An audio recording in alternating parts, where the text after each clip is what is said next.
Ke kompletaci vany s panelem použijte všechny díly ze základní montážní sady vany a doplňte o panel a montážní sadu Panel Kit.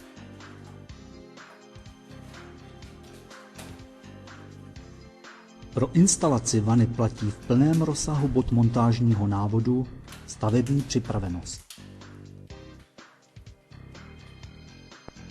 Nezapomeňte, zda je přiložen záruční list a montážní návod.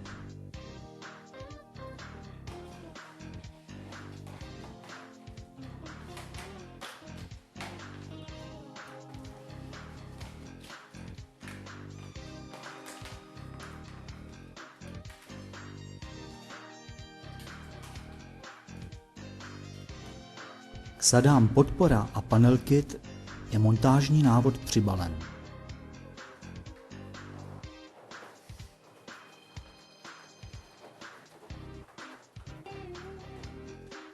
Vanu otočte dnem vzhůru a uvolněte ji z obalu tak, aby ležela na kartonu a polystyrenu.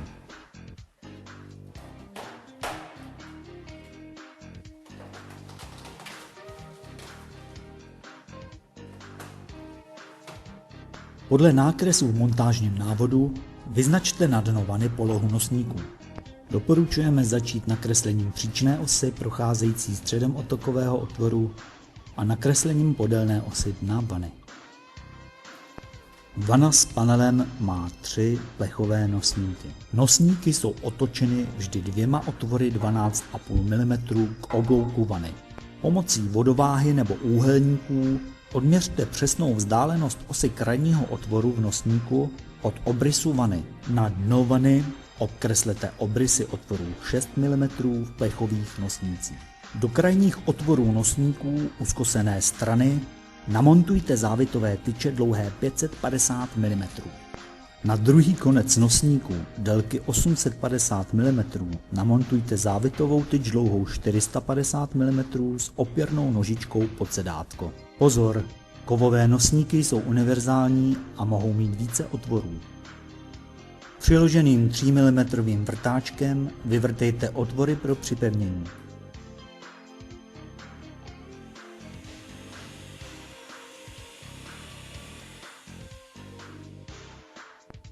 Vrtejte pouze do zesílené části dna s pomocí dorazu a do hloubky 10 mm tak, abyste nepoškodili plast dna vany.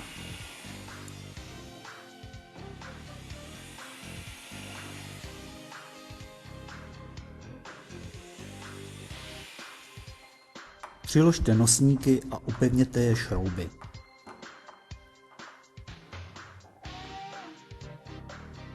Okraje nosníků ležící na vaně se doporučuje podtmelit.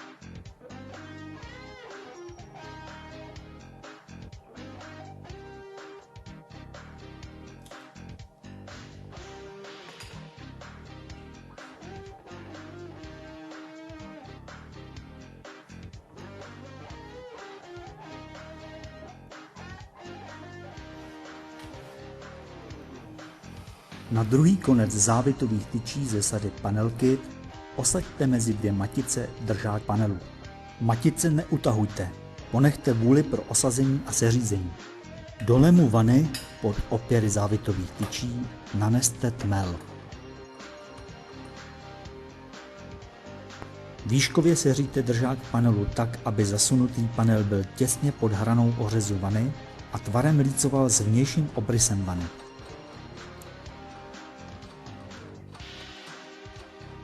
Matice na nosníku dotáhněte s mírným předpětím tak, aby se nedeformoval horní okraj vany.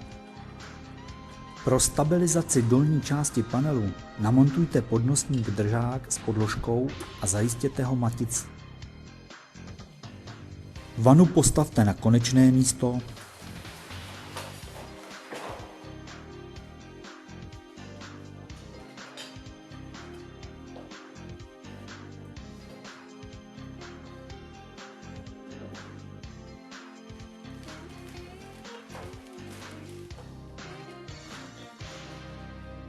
Vanu osaďte odtokovým kompletem.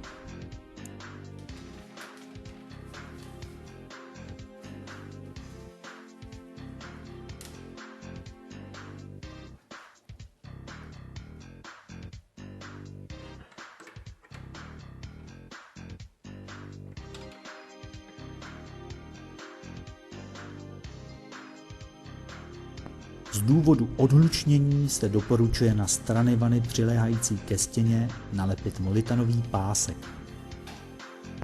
Zkontrolujte a zajistěte polohu nožiček i držáků panelu.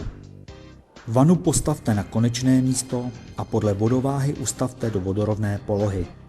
Pozor, pro vanu s panelem měřte vzdálenost od podlahy k ořezu vany 567 mm. Obkreslete na stěny horní okraj vany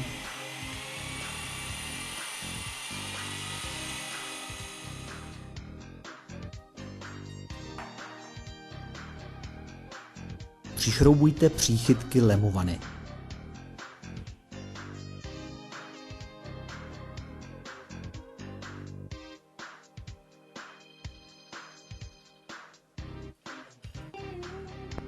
Ustavte vanu do definitivní polohy a zavěste na plastové příchytky.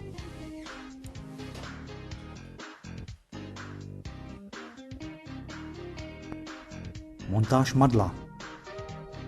Madlo postavte na lem vany do požadované polohy a označte jeho umístění.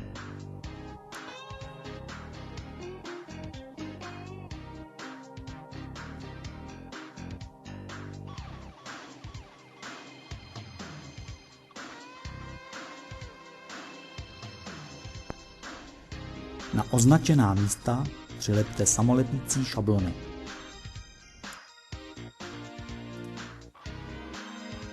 Podle šablon vyvrtejte otvory pro šrouby. Pod podložky šroubů doporučujeme nanést tmel.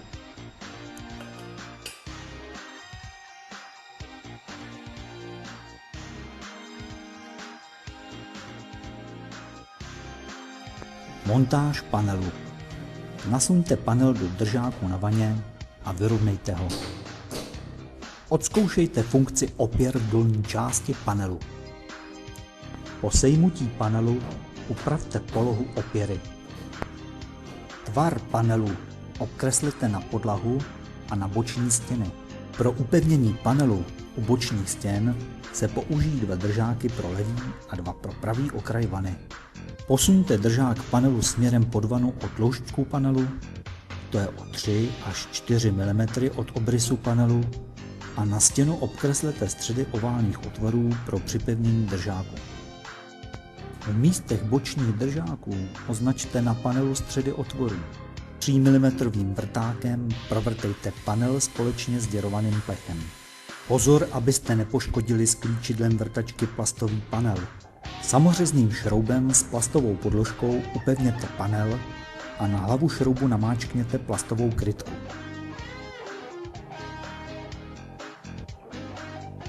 K zatmelení spáry mezi vanou a zdí doporučujeme použít vanové lišty s koncovkami.